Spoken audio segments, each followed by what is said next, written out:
Hello and welcome to the Ethereum Core Developers Call number 84. Um, we have a pretty neat and tidy agenda this morning. That doesn't always happen, but luckily James, who couldn't be here today, wrote down all of the EIPs that we need to get updates on. Um, so the first one has a good amount of comments in the agenda itself, but so a lot of that we don't need to go into the super technicals, but um, if we can just get an update and get any questions answered about EIP 1962 and its BLS signature working group updates. Is there a couple people in here who could speak on that? Well, I can speak only for a reference and Rust implementation. Yeah, that'd be great. And the spec itself was actually finalized. Uh, I think almost 2 weeks ago, and it's still not merged. Uh, I don't know what was the reason. Otherwise, the Rust implementation is now complete in a sense that like uh, it passes all the tests for basic arithmetic properties, which we would expect for implemented functions, plus test specs on the test vectors from IETF spec, which we actually implement for mapping into the curve point. So it can be served as a reference and can be considered as completed.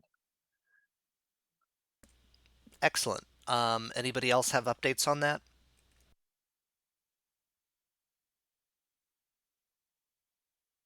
Can anyone speak to the implementation and if it would be ready by, um, Sorry, Hudson. yeah. This is not something that is planned to be included in anytime soon. Oh, it isn't? I thought this was the one. No, I mean 1962. We kind of, I don't know.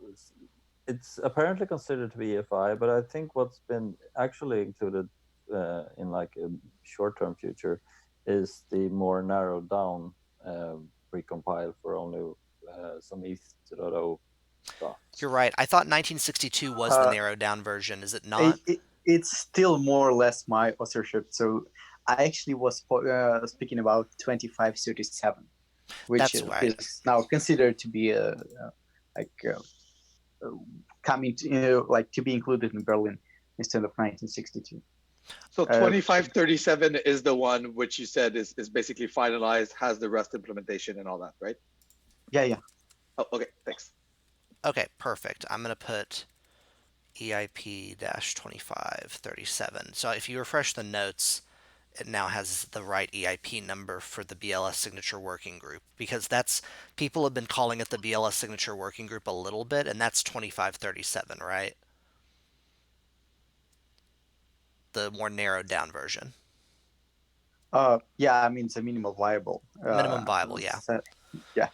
And so, as far as when Berlin goes, we can just talk about that really briefly. Is that something that would be ready by like, what's it today, April?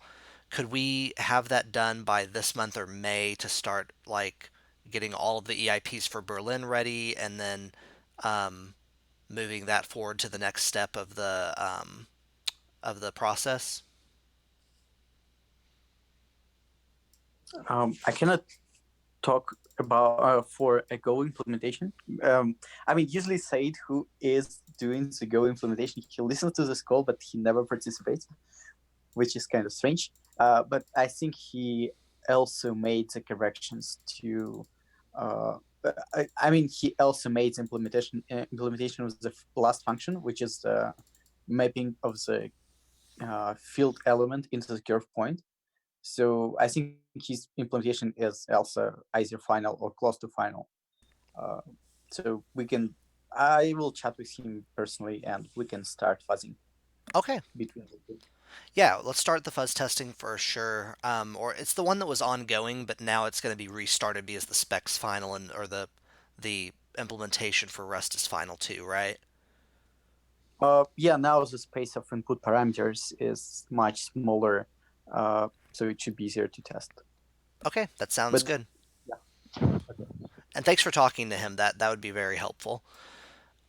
Is there anyone else who has an update on that piece? Because it sounds like we have Rust and Go. Is there anyone from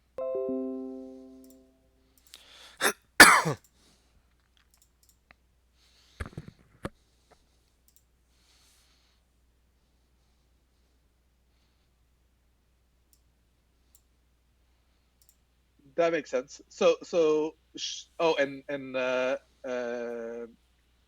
Nethermind is there. Yeah, Thomas is there as well. Do you have an update? Yeah, I just want to add a little comment. I think there's I remember there's but I might be wrong, but I remember there's also an implementation, ETH2 implementation in Java. Yeah, in Java, so they definitely use some BRS library there, but I'm not quite sure about that. But just want to say, so it shouldn't be a problem for nearly all languages that are currently being developed in ETH2. Team, you're asking about Nethermind. Not a problem on our side at all. We already have the if2 BLS bindings. We also can use, if needed, some C++ bindings for whatever is used by other clients. Same for Rust, so no problem.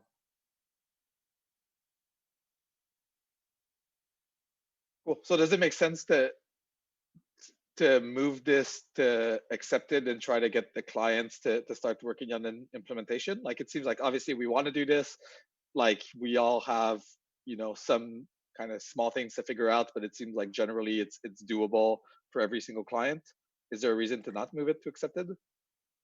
I was actually under the impression that it already was eligible. It's for inclusion. EFI, right? So it's like, and isn't that so what more do you want? So I thought accepted was like all the clients kind of have to do it, and EFI is like, oh, this is a good idea. EFI is, yeah, it's a good idea. Accepted is, it will be going into a future hard fork, or at least at the current time, that's what that means. Yet it may, what hard fork it goes into would be undetermined. In this case, we can say it's going into Berlin, and then hopefully it gets into Berlin, though. Why would I don't understand why we would say that instead of just saying it's eligible for inclusion, and whenever it's in and it's got tests and it's working, then we schedule it. Oh, this is just a process statement. It's nothing else than a process statement to say we're moving the EIP from one status to another. This isn't to say it wasn't accepted from a general sense before. This is to say we're moving it from one state to another in the EIP. And I guess, yeah, for more of like a practical implications, it's like if we all agree, we kind of do this and we do it for Berlin, then yeah, it makes it not easier, but like just, I guess, higher of a priority for us to implement it, to contribute to tests and whatnot. So I just want to make sure everyone's on the same page here, which it seems like it is. Like, it seems like everyone wants to do this, and we should kind of get it implemented in all the clients, right? Agreed. Yeah, sounds like it to me. No objection. Cool. Thanks for picking that up, Tim. I'm back. My internet died. It does that every once in a while. I'm going to blame the new router I got. I'll have to fix that. All right, so after that, we have the EIP 2515 difficulty bomb. James isn't here to talk about that, so we might have to skip it unless there's anyone else who has any questions or comments about the implementation or anything else about it.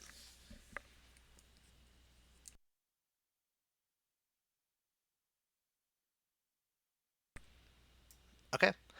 EIP 2315 simple subroutines for the EVM. That had some updates from Martin, I think, and maybe Greg. Mm-hmm. Go right ahead, either of you. So I can go through a bit what has changed recently. Well, at least changed my proposed changes, which have not been merged yet. So there are mainly changes to how the EIP is worded, but some kind of structural changes.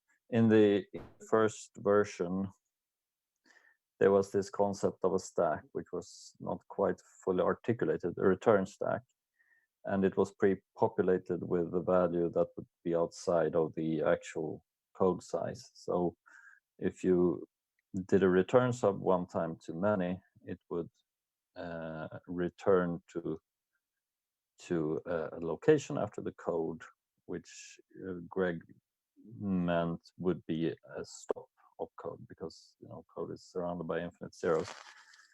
And the way I changed it is that doing so would be an error instead. Mm-hmm. And what else? I updated the test cases, and this is now implemented. There's an implementation of this in Geth. And there has been some discussion about if we should prevent walking into a subroutine or not.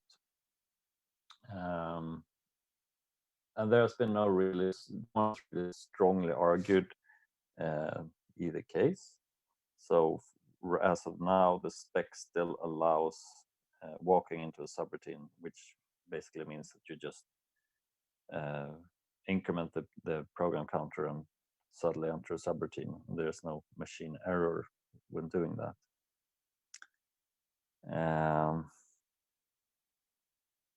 Yeah, I don't think there are any big changes to it. Yeah, I didn't see anything really substantial, given that there's no previous implementation to contradict, and I didn't much see the point of forbidding walking into the subroutines. We're trying to just get the very minimal mechanism here and not trying to enforce very much at all on flow of control. And walking into them is useful for multiple entry points into a subroutine, and no point in forbidding them. I think Martin pointed out in EIP that if you want to forbid them, you can just put a stop statement before each one. So not that hard to deal with, and it might be a feature. So to me, it looks really solid. I'm really happy with it. Okay. So this is implemented in Go. Would this be something that we should potentially move to accepted state today, Greg? And do you know about any other implementations, or should we just go around the room? I'm not aware about any other implementations. Okay. So let's say Open Ethereum. Has there been any work done on this? Not to say there should have been or anything, just has there been? No, not yet. We have I there's I have a small work in progress, but just currently to say I say no. There's currently no implementation yet, but it shouldn't be a problem for us. Okay. Besu?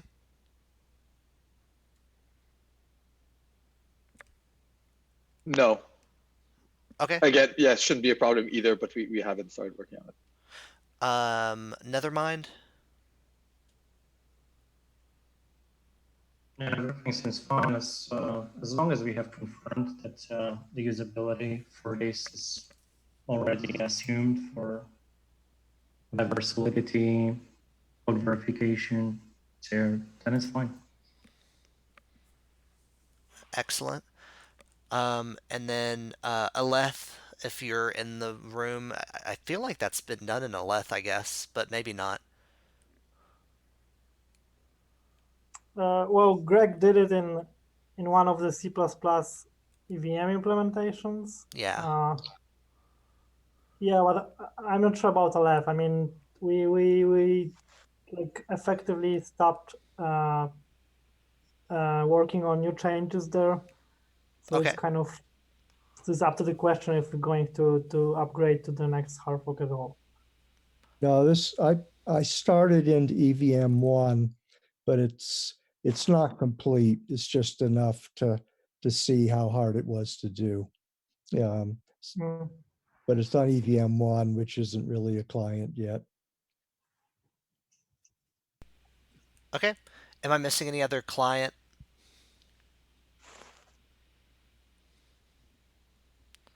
All right, let's move this to accepted then, unless there's any dissent. And we'll put it in for Berlin along with the 2537. As far as 2515 goes, the difficulty bomb, we'll have to talk about that later. Sorry, I was just Sure. a question here. So this PR that I've opened for 2315 subroutines, should we just merge it? These Yeah. proposed changes? Yeah, that sounds good to me. Unless anyone else has a different opinion. And you're saying merge it at the like the EIP repo? Yeah, update the original EAP by Greg with my proposed changes. Yeah, I think that would be good. Yes, Martin, please do. Great, thanks. Sounds good. All right, 20 EIP 2456, which is time-based upgrade transitions. I think that was Dano, and I don't know who picked up on that, if anyone did.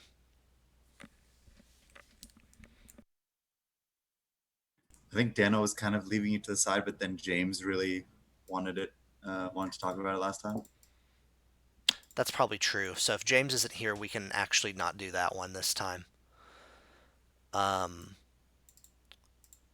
Let's see. I know Jason Carver, I see you're on the call, and I know you had like a bunch of thoughts on the EAP, so I don't know if there's anything that's changed or that you wanted to share regarding it. Nothing new since last time. Yeah, I'll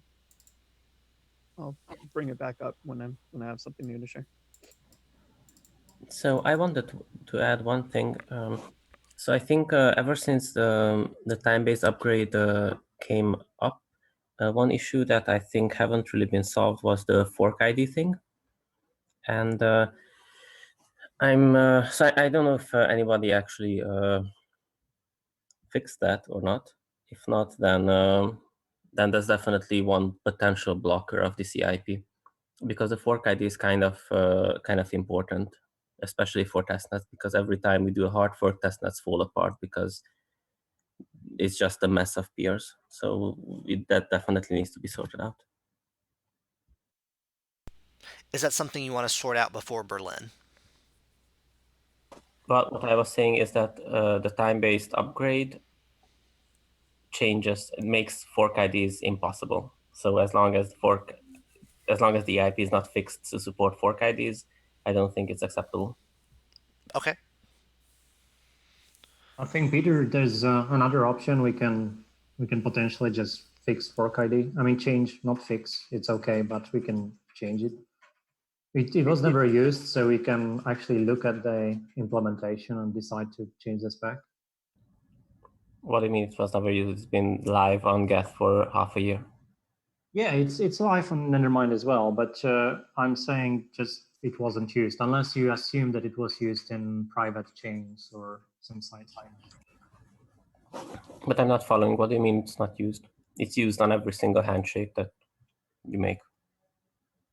Yeah, but it's not introducing anything that we couldn't change backwards, really.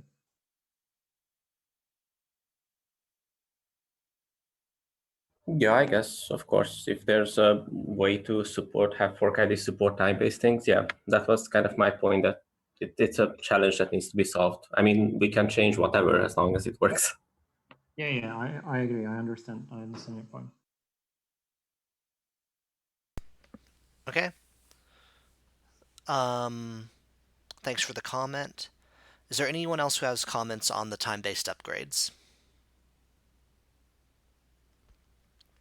Okay. We can go ahead to Berlin timing now. So as far as the timing for the hard fork, we have at least two important EIPs that are going to be going in to Berlin at this point. We may also have the difficulty bomb going in, depending on what James says. I didn't think there was any other EIPs close enough that people wanted to go into Berlin that were at the point of discussion and implementation. Is there anyone who can think of one or who has one to bring up? It would probably be in the EFI list, if anything. I would. I mean, there is 2046 in the agenda. Maybe we should also try to fit it into the Berlin. Okay. Oh wait, 2046 is in the agenda. Where? Or do you mean EFI? Well, I mean, because Axie kind of stopped to push it forward. And since the last call, we kind of agreed that it would be good to redo the measurements, and I did the measurements on the also precompiles, at least in Open Ethereum. Oh, excellent. Now we can kind of proceed with it. Okay, that sounds good. And that isn't just for everyone to understand. That change from an implementation level is just adjusting numbers, right?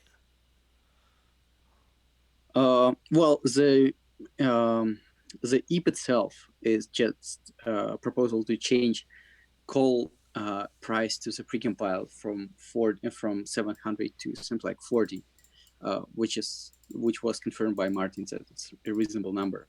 But we need to check that precompiles do not kind of under the hood implies a 700 price in their gas measurement and gas schedule formulas.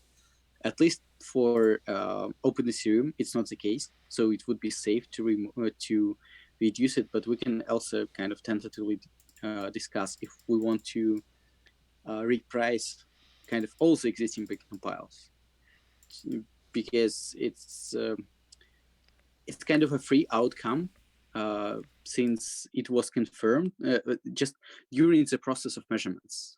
Kind of the numbers which I have got are much different from what is currently in pricing for almost every precompile. So maybe it would be good to kind of, maybe I can make a separate proposal, but we can still discuss it even today. Okay, that sounds good. Let's do that. So yeah, like you mentioned, we could do a whole separate proposal if we're going to reduce a bunch of gas cost, and then that would supersede 2046 for reducing static calls gas cost, or we can just reduce static calls gas cost. So what do people think about just doing it for static call versus not doing it at all versus doing it for all the precompiles? No. I mean, right now the proposal is to reduce the static call to precompiles, and static calls to precompiles. Sorry. Yeah. Yeah. So the question there was whether it is safe or not, or maybe there was this kind of compensation for the 700 hidden somewhere in cost of precompiles, which right now on a live Ethereum mainnet. As a result of measurements, I can say that it's not the case for almost everything. I would suggest to do repricing of one precompile to kind of compensate this change from 700 to 40, because I found quite a large difference with the current pricing. But for, I mean, the precompile cost of BN edition right now is a little lower than I would suggest. But for many other precompiles, the cost was found to be much higher than the computation time which it takes, at least on my local computer, based on EC recover metering. And maybe we can either continue to discuss this like all together, or I can try to post a formal improvement proposal to reprice also precompiles. It's also up to discussion. But for a part which is reduction of the price of a precompiler, I would say we should accept it and implement it because it looks safe. So I would go ahead, Isaac. Okay. Isaac can go. I would suggest to not mix all these changes into a single EIP. Rather keep the EVM change on its own. I'm not sure if I care too much whether the rest of the repricing is split into individual EIPs or not. But I don't think the EVM change should be mixed with the repricing of precompiles. And there has been also a new draft this week to reprice ModExp precompile. And I'm not sure if that repricing has also quite a bit of benchmarks presented in the draft.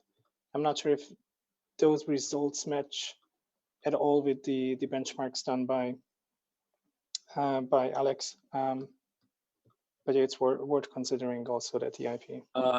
I didn't measure ModX because I knew that this change would come, that this EIP would be made by some other person.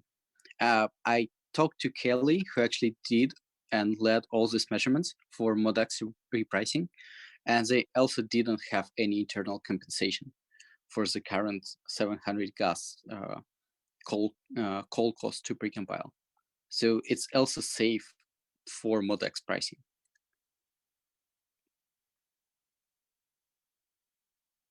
Alex, when you're testing it, is it only one client that you're testing it against or different implementations? I tested it on OpenEthereum, but I mean, just the nature of the call functions.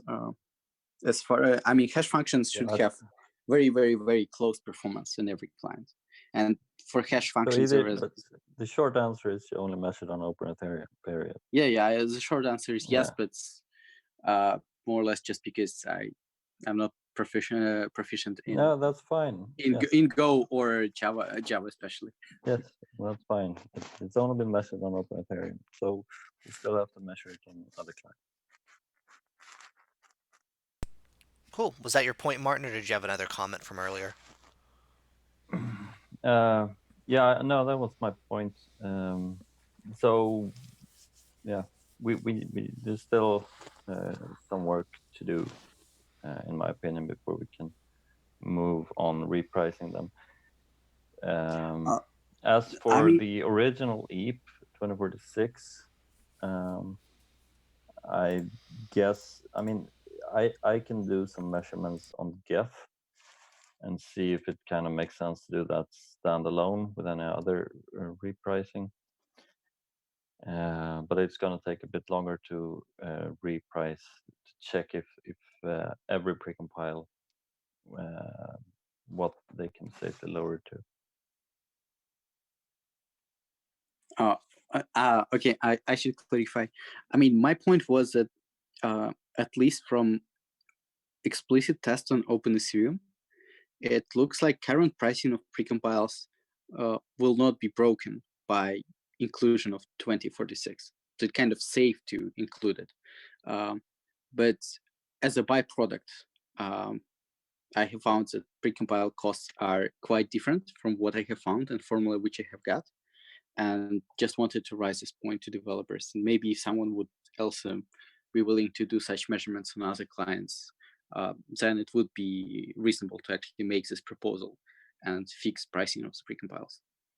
Yes, however, as you pointed out, the BNAD in parity OpenEthereum would actually be affected if we drop the 700 and change it to 40 or 50 or whatever, as it is currently underpriced. Because I kind of have a memory of us saying that, yeah, well, or Vitalik saying that, yeah, well, whatever, we have the 700 there, so we don't have to, we can go a bit lower than what we should. So that's yes, these two changes should ideally go together, but it's only for addition precompile, which is very different from the numbers for which in the numbers which I found in parity or OpenEthereum are very different from the current pricing. For others, those are either priced higher than the numbers which I found, or are in a good match. So it's a minimal change. I can make a formal EIP to adjust it together. Okay. Yeah, if you could go ahead and do that, and we can talk about it next meeting, and see if it would be worth it. Is it worth it between now and then for you to recommend for anyone to run on their own client some testing to see if, man, my brain isn't working, to run some testing to see if that precompile cost reduction is worth it, or the static calls? Well, every precompile will benefit from this, just from the point that calling the precompile will cost less. The precompile cost itself will not be changed, and it will finally make sense to actually maybe run the Blake compression function, because right now it costs 12 gas to run it for Blake 2B, but it costs 700 on top of this to actually call this function. So it will finally make sense to use some of those precompiles.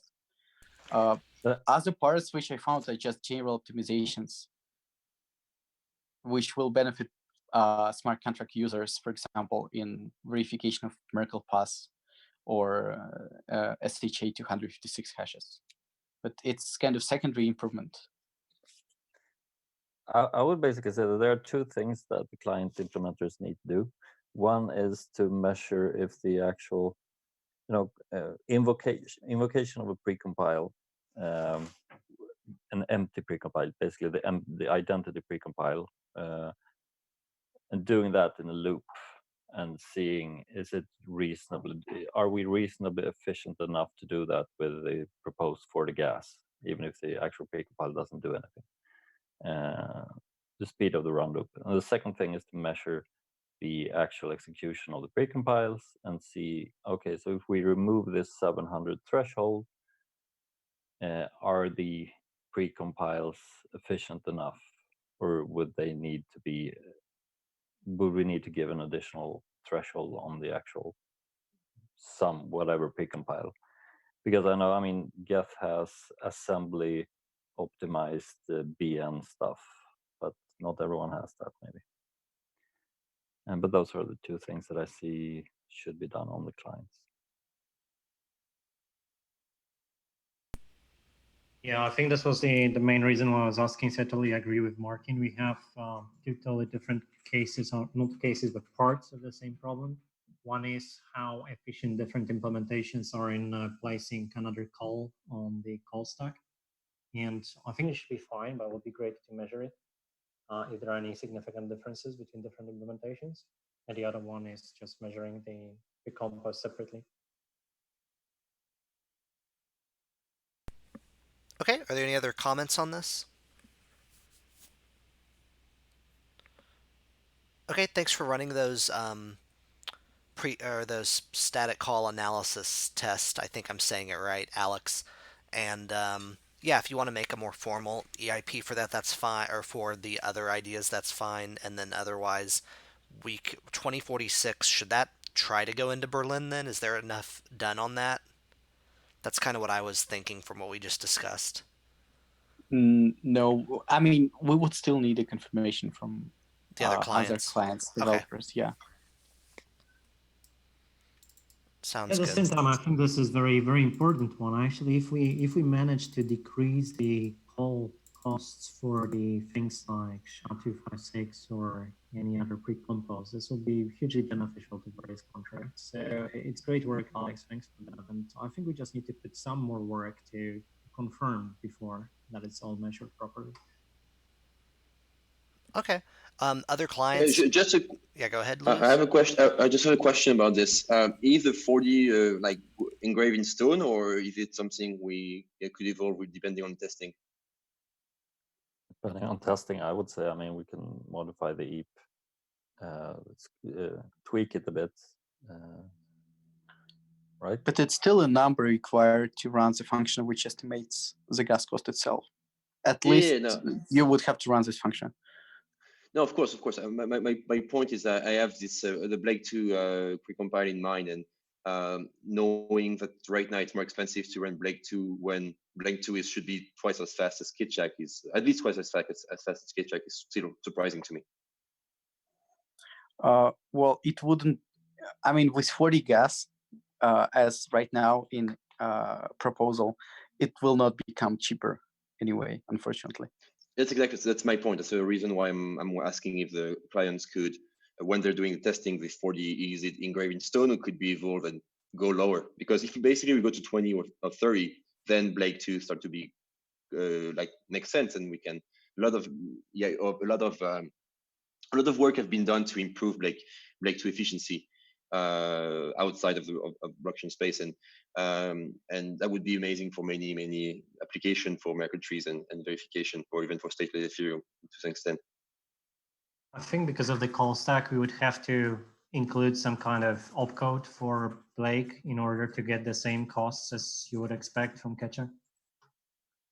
I mean, apparently that was discussed before. This is out of the question, so I'm fine with any price. I'm bringing this up because it could be having a very efficient hash function is fundamental for many use case, from stateless Ethereum to Merkle tree verification to Fry to many things that ETH 2.0 wants to do.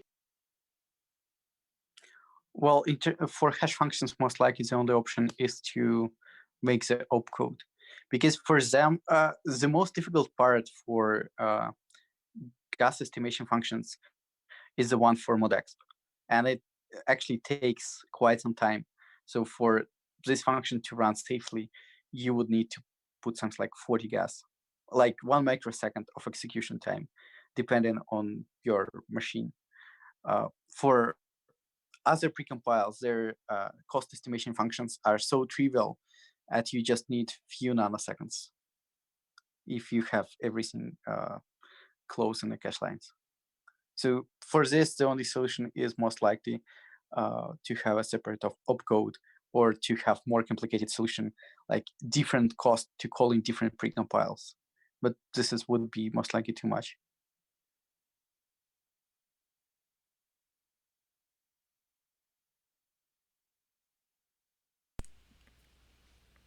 Okay. So that sounds like it would be worthwhile for clients over the next few weeks to run some more testing for 2046 so that we can try to get that into Berlin. Is that kind of where we're heading? Yeah, I just want to make a comment about the last thing you said, Alex. So actually, the 40 gas doesn't have to cover the cost, the dynamic gas cost estimation function. It only needs to cover the context switch, because once you enter the gas cost calculation, you could immediately check, does he have at least, I don't know, 200 to pay for this gas cost calculation? Otherwise, you just exit with an error and eat those whatever gas. So you can always do the easy checks first.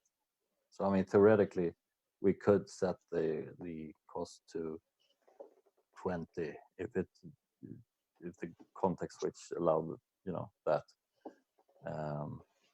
So that could be fixed.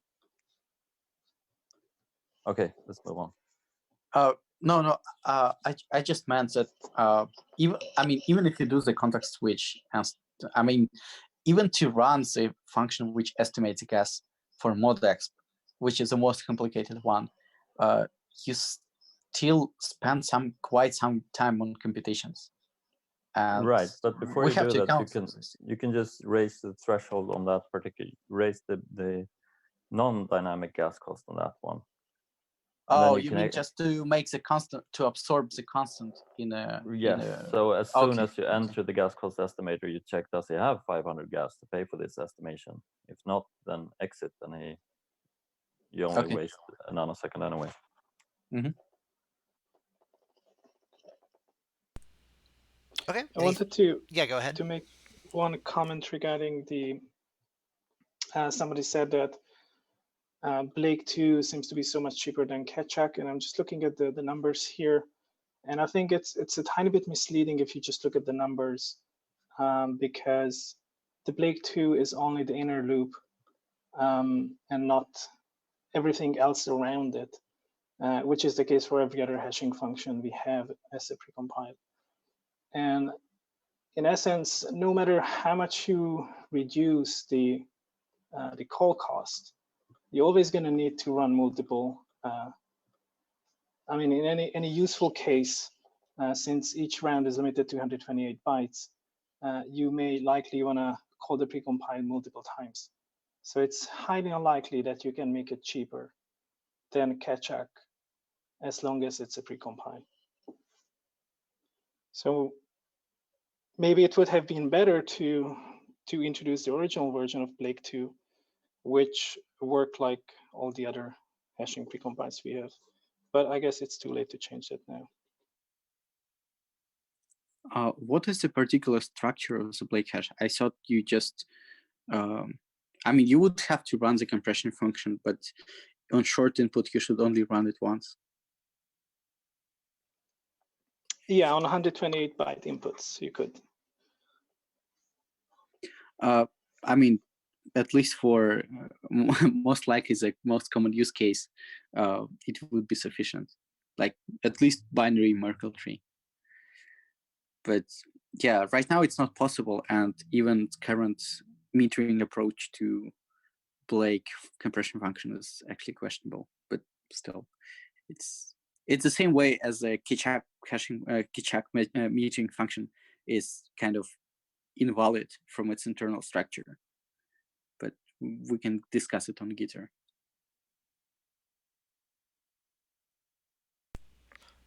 Okay, anyone else? Yes, actually, I have a question now that I'm thinking. Would it be possible? I mean, this is just a very large question to the client, to the core dev. Would it be imaginable to sort of keep a precompile in scope after like the first call? Because it would be if the call could be amortized over multiple instantiation, then would be independently of the course we're going to implement. So we could imagine having more use case for the existing precompile. I think that's an abstraction leak. I don't like it. So one important limitation of, I think, the Blake, I'm not sure, a lot of the precompiles is that the BN256, that's where this was really weird. For example, a pairing operation, validating the input takes as much time as actually running a pairing operation. And so if you want to run 3 pairings, then essentially you're paying for 6. So if you want to reuse the result of a previous one, you need to do a lot of validation. But I don't think you can really get around to this, to paying for this. It would be super complex to somehow track in the EVM that a sub result will be, that essentially the result of one operation is already valid, so you can skip some pre-processing on it. So I'm not sure you can really gain things without really, really, really dangerous optimizations. Okay, thanks for the reply. Okay, anyone else? Okay, now we're at Berlin timing. When James is back, I'll let him go into more detail, but I think personally it would be really nice if we could do Berlin by the end of May, if not just mid-June. And I think James had some ideas too, but I don't want to speak for him yet, since he is doing most of the work talking to teams and figuring out where things are at. But yeah, do other people have comments or ideas on that front? And I assume the reason you're saying May and June is because E2 is, I guess, tentatively planning to have the deposit contract around June, July, and we want 2537 before that, correct? Yes, that is one factor. Didn't we discuss this last call and got confirmation from the 2.0 guys that it's not actually like they're depending on this in any way, shape, or form? So it doesn't. Yeah. Go ahead, Tim. Oh, yeah, I was gonna say it doesn't depend on it, but the precompile allows you to verify. I assume that the E2 address is correct, so it can basically make it easier to prevent loss of funds. you can have kind of a forwarder contract in front of the deposit contract that checks your E2 address, and only forwards the funds to the deposit if it's valid. So it's kind of a very nice to have. Yeah. Okay, thanks. Any other comments?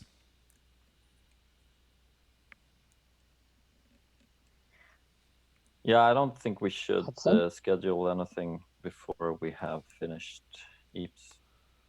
Okay, yeah, that's a good idea. Who else had a comment? Someone spoke up. Hi, it was me, Hudson. Hello. Hello.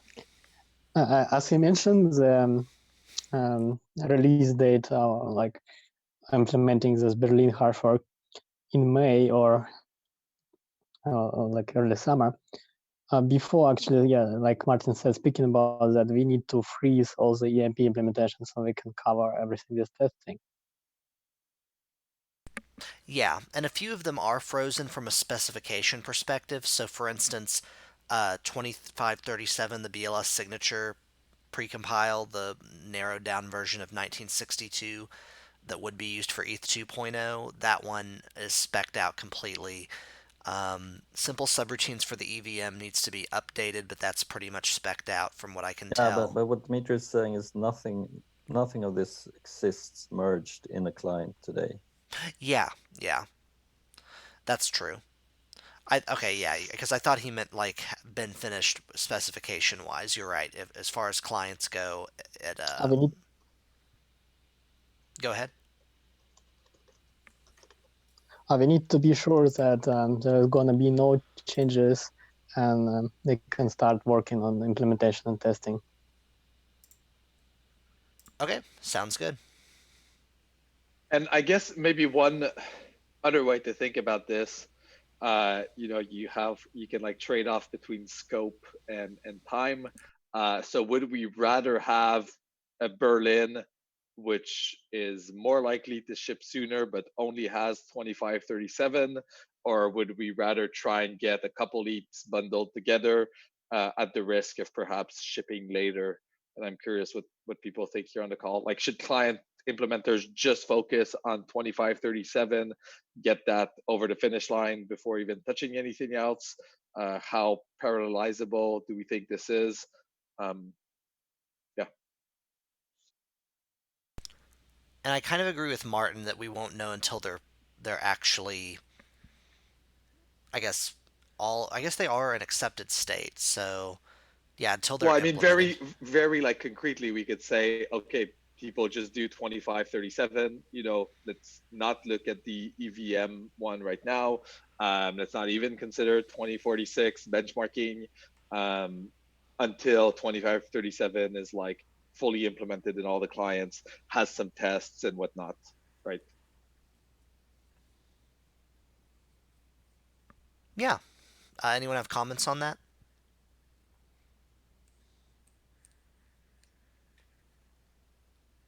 Okay, I'll just leave it to James to kind of go through and assess this because he's been looking at it closer than I have. And keep in mind that we are doing a new method of process, I suppose, the EIP centric forking. So we don't, like a second ago, I almost got caught up in we need to do timing on this, but really we need to implement the EIPs before we can do concrete timing at all. I'm a bit confused regarding 2537 and the deposit contract, which was mentioned in the same sentences.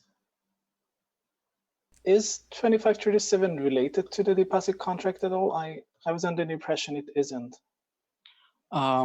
What it allows it, first of all, two BLS are different parts. The precompile is to add BLS 12 381 elliptic curve operations, which are just generic set which allows you to do snarks, privacy, and verification of pairing-based signatures. Unfortunately, the pairing-based signature and multi-signature also has a name of BLS, but just different B and S in authors. And this BLS signature is done over this BLS12 curve, and it's what is in ETH 2.0 multi-signature validators over the state.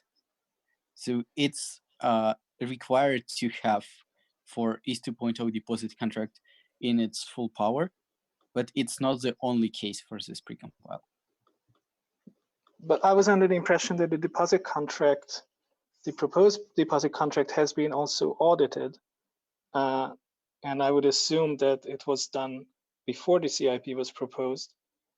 So I'm not sure if there's any dependency, but maybe there's a new version which depends on the precompile. So it's not a dependencies. It just allows you to verify some inputs to the deposit contract, as I understand it. So because you can validate if you can validate the BLS signature on ETH1, I assume you can make sure that it's correct and that the data you're providing in the contract call is right.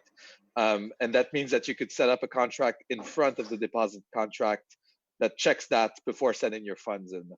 So the deposit contract works, but today I think you could put it doesn't do validation on those parameters because ETH1 can't run those curves.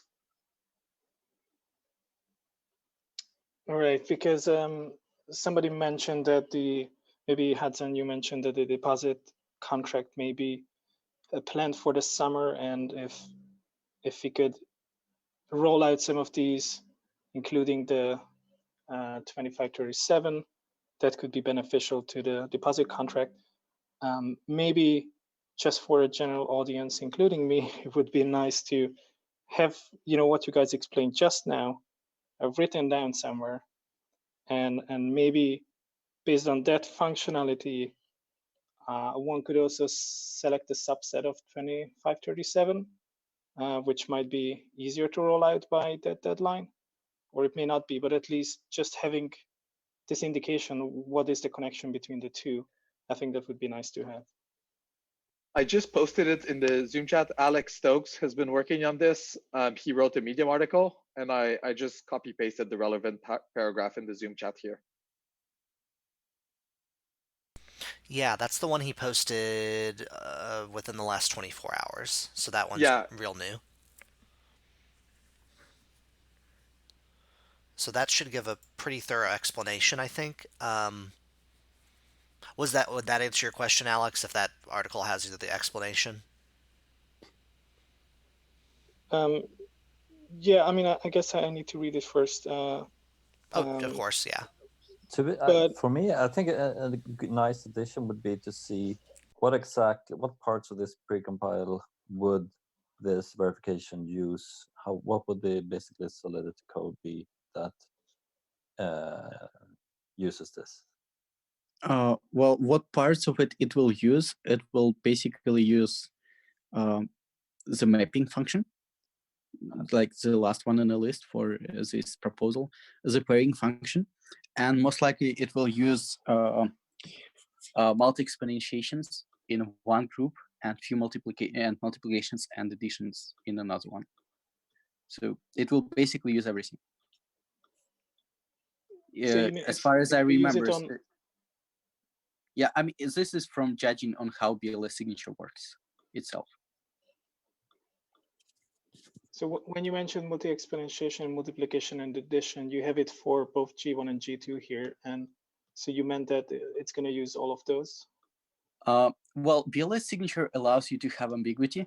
In a sense, you can aggregate public keys either in G1 or G2. It will give you a trade-off. Either you have a larger signature and cheaper aggregation, or you will have smaller signature but more expensive aggregation. So it's up to final implementer how they do it. There are both options are valid.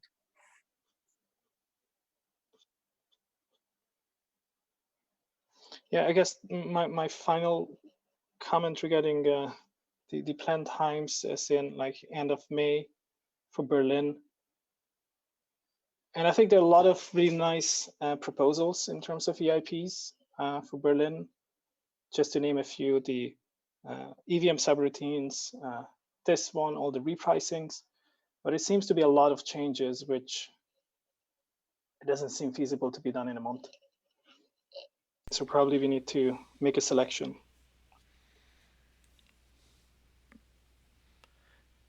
Okay. Yeah, I can agree with that. I don't know if we explicitly need to make a selection, but yeah, it might be a good idea, as Tim said, to set the priorities. As far as priorities go, what are they? Does anyone have a suggestion for what should be prioritized?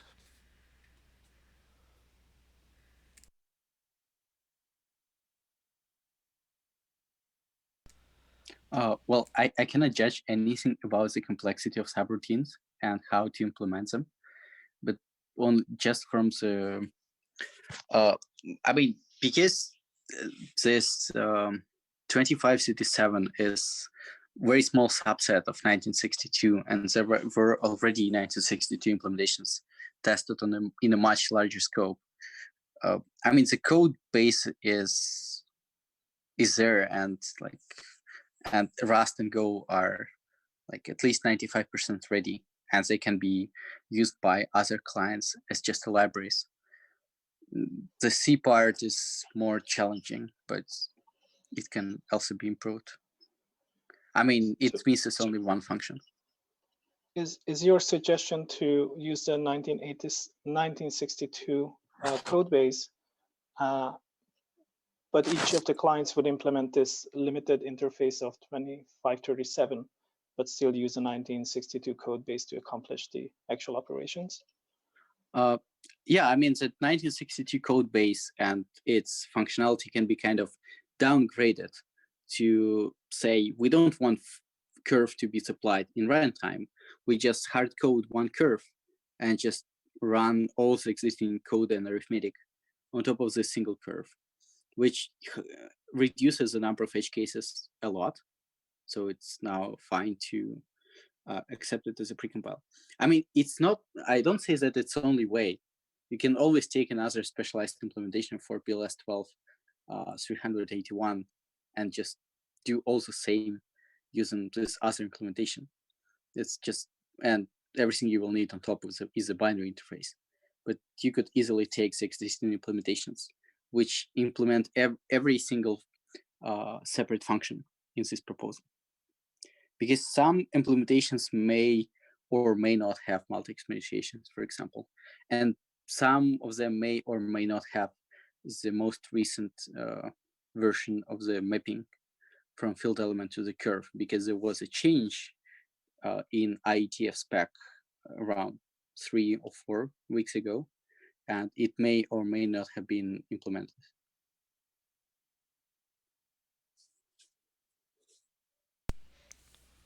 Okay. If I were to pick which ones are important, I'd say in first place is 2537, in second place is 2315, and in third place is 2515.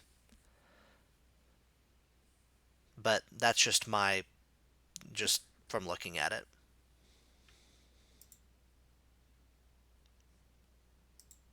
I think the 2537 is probably high in importance. If the EVM one is well specified and it's done, I think that's also, it makes it easier to do it sooner rather than later. Because if like for 2046, which we were talking about earlier, all the different clients need to run benchmarks, kind of figure out which values make sense and whatnot, that seems like it's just going to take longer to coordinate than all of us implementing kind of the same spec. So that would be my personal, the difficulty bomb I haven't followed, so I really don't know.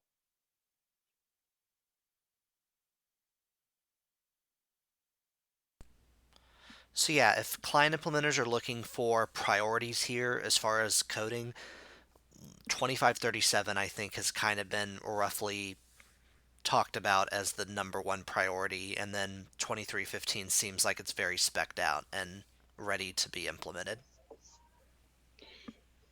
Actually, I was just reading this blurb regarding 2537 and the deposit contract, and this blurb suggests to me that the deposit contract will remain unchanged, is audited as it is, but people would be encouraged to use this proxy, which does the signature verification in front.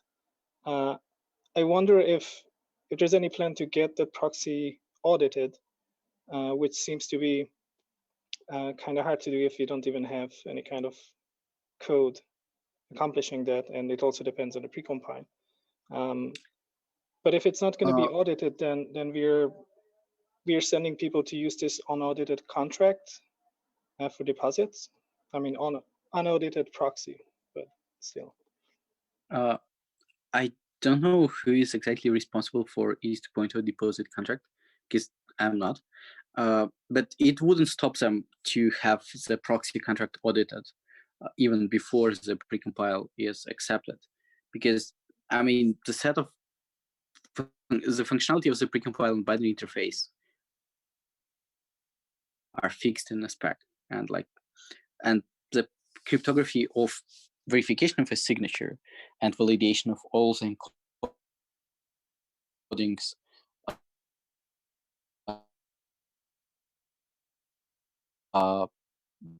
can be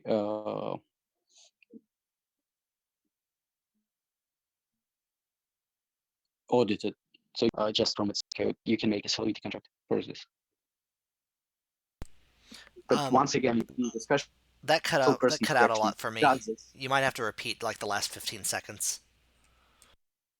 Oh, sorry. I mean, to answer about the strategy of this proxy contract, you would need a person who actually does this, and I'm not responsible for this.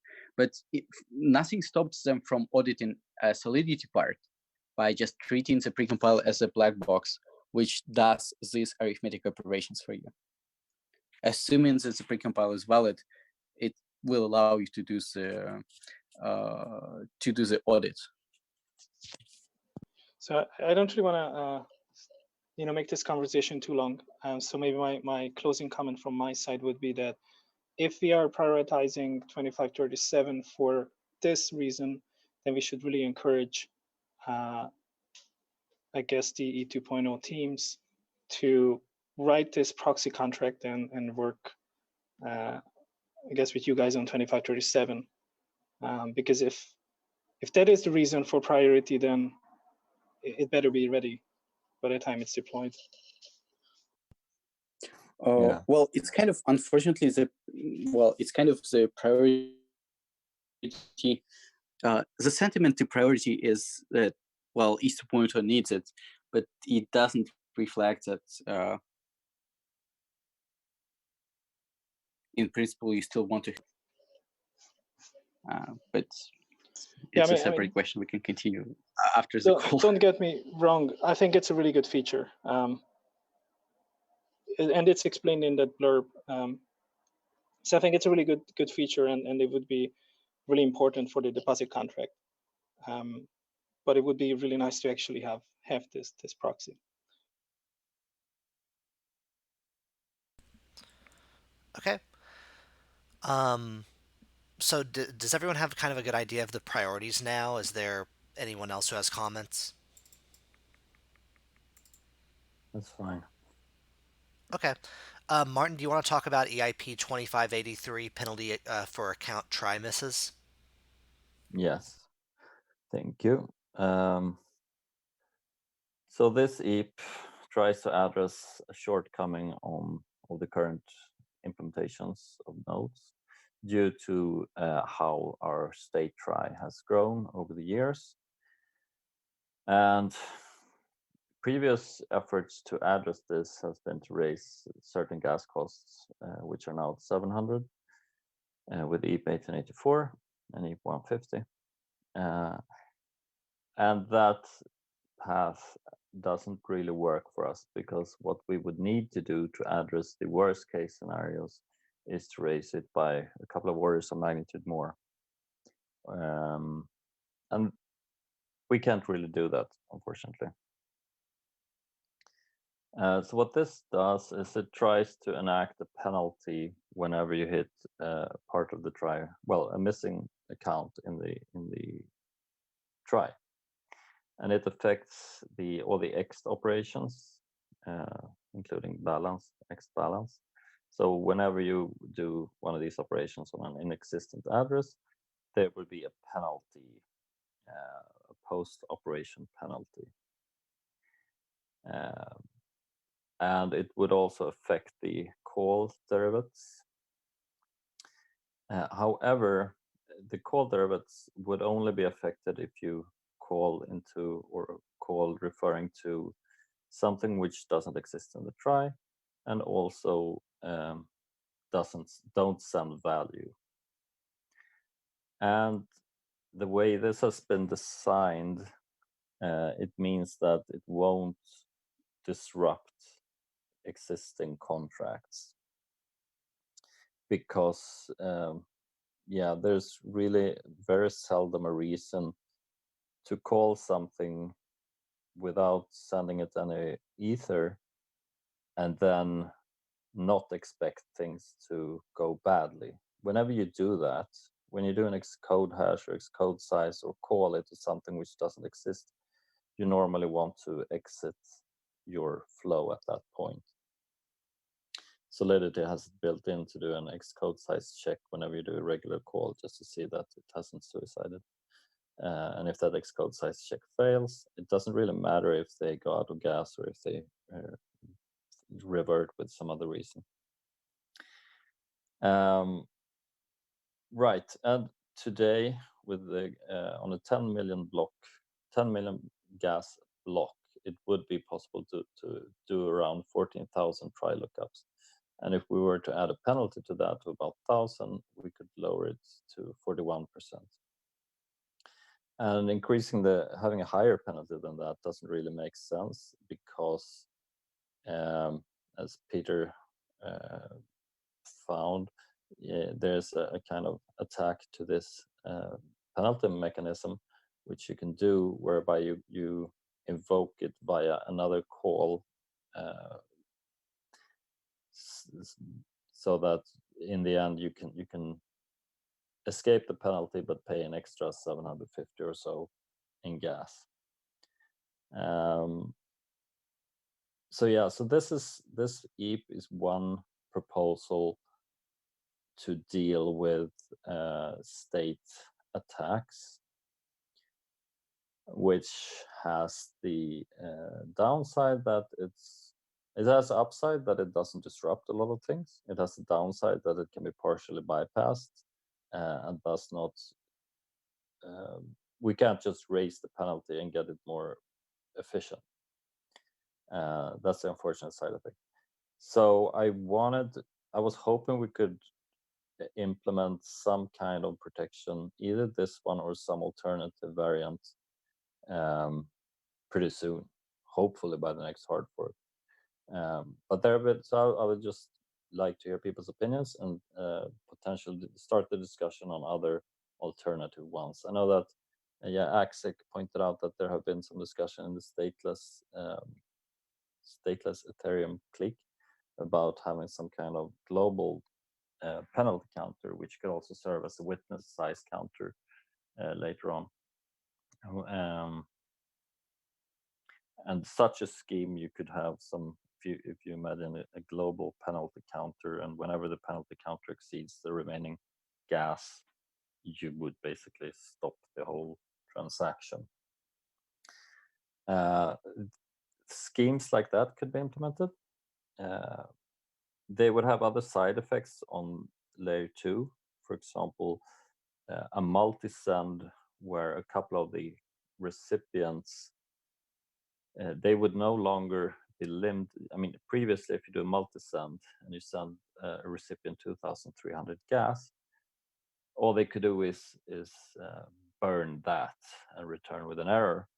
But with a global refund counter, they could do more. They could influence the global state and burn more than those 2,300. They could start chipping away and making the whole outer transaction fail.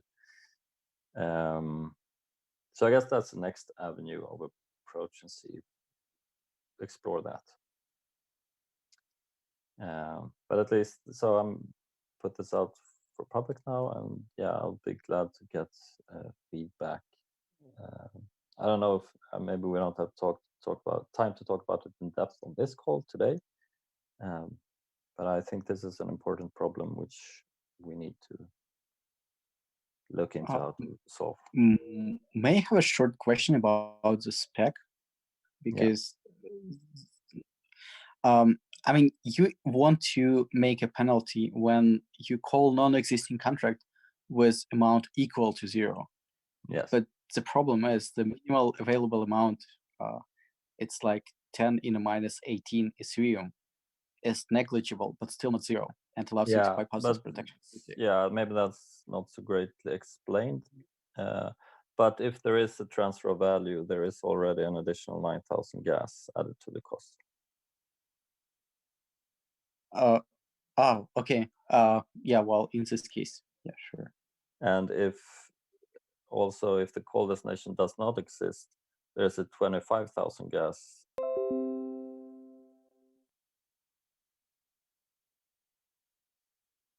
make onboarding easier. So I send you 1,000 tokens, and it checks your balance and see, oh, Jason doesn't have any Ether, so let's just convert 500 tokens directly to Ether instead, and send it to his contract. So I send you some tokens. Suddenly you have both some Ether and some tokens, so you can immediately use your tokens.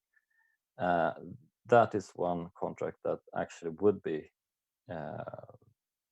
they would be affected. But you just have to pile up some more gas on that. That's already a really expensive thing to do, because they incur the 25,000 gas for since your address doesn't exist.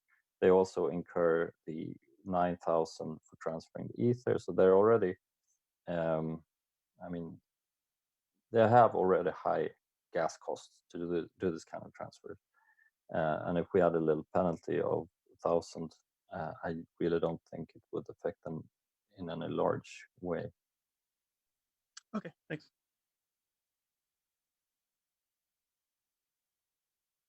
So I guess with this penalty, the point really is that if you are doing something legitimate where this penalty triggers a false positive, then the penalty is not really that big as it hurts you particularly. But the whole point of the penalty is to essentially prevent you from looping and doing nasty stuff.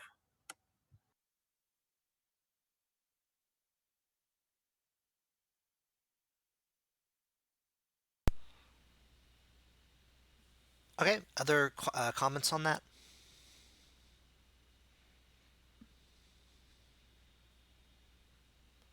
Okay, thanks, Martin.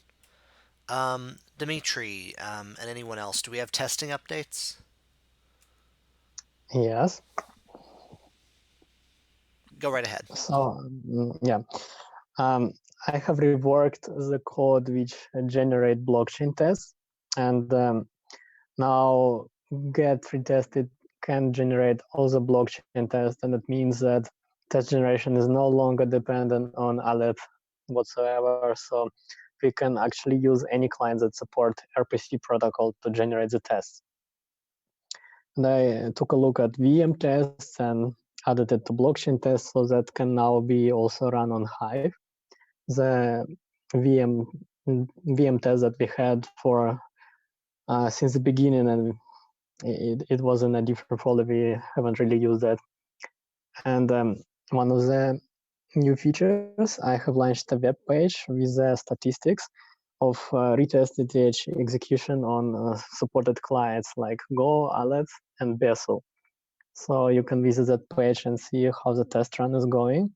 And you can contact me if you want to integrate your client to that statistic web page. And also, I have one proposal. On SSC, I talked to Nethermind client devs, and they are not quite happy with the testing protocol. So I thought maybe we can organize a call between core client developers and figure out what can be in next steps. How can we make the testing better? What would be the approach to run the test or generate the test? this I also discussed with Martin. I think we should make a testing call with core developers on this matter. So that's it. That's what I want to discuss. In addition to a call, maybe some kind of chat channel to keep things going in between. The chat channel we have on Discord, it's called testing. Yeah, that's not actually a public one, but we have one on Gitter as well. There's one called Test on Gitter, and I think it might be linked up. Let me check. No, but I can link that up. If you want me to, Dimitri. I'm going to make the testing channel. Can we make the testing channel public from Discord? Yes. Okay, I can do that today. I'll just write a note for that. And then it's going to be connected to this Gitter channel. I can post that right now in chat and in the All Core Devs chat. So just go there to coordinate. That's where Dimitri can be found as well. Or I think that's where. Did I post the right link, Dimitri?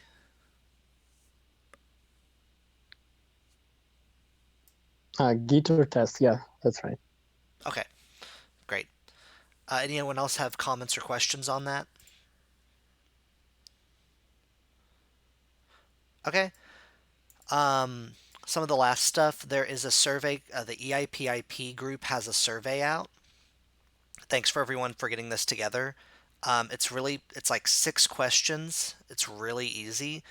And I'll post the link to it in here and in the All Core Devs Gitter.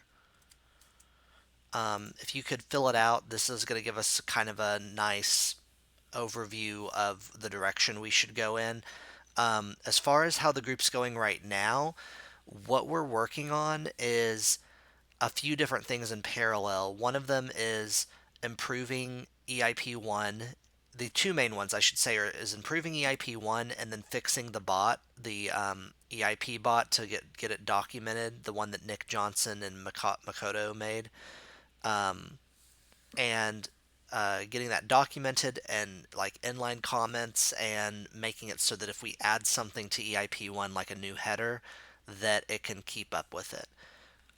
So that's the main thing. And then this survey is going to be used to help us move into the next, some of the next phases of how to improve EIP1.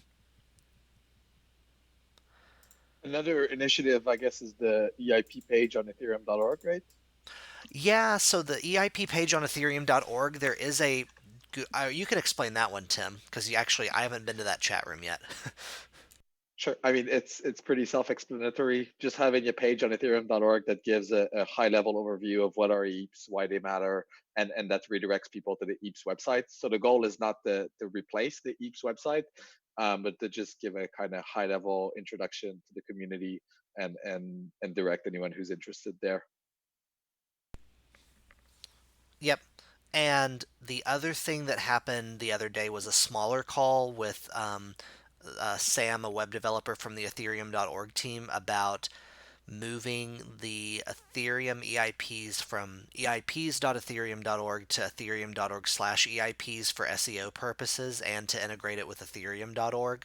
That's still very up in the air. There's a lot of unanswered questions with that, so that's not a final decision by any means that we would be doing that, but we were exploring that possibility and seeing if it made sense from a perspective of SEO benefits versus, do we actually want it integrated with ethereum.org so it gets convoluted from a technical specification to, whatever, ethereum.org's message and purpose. So we're trying to figure that one out still, and you can contact me if you want to be involved in those discussions. I know Axic has been involved a little bit in those, and so has a few other people, Pooja.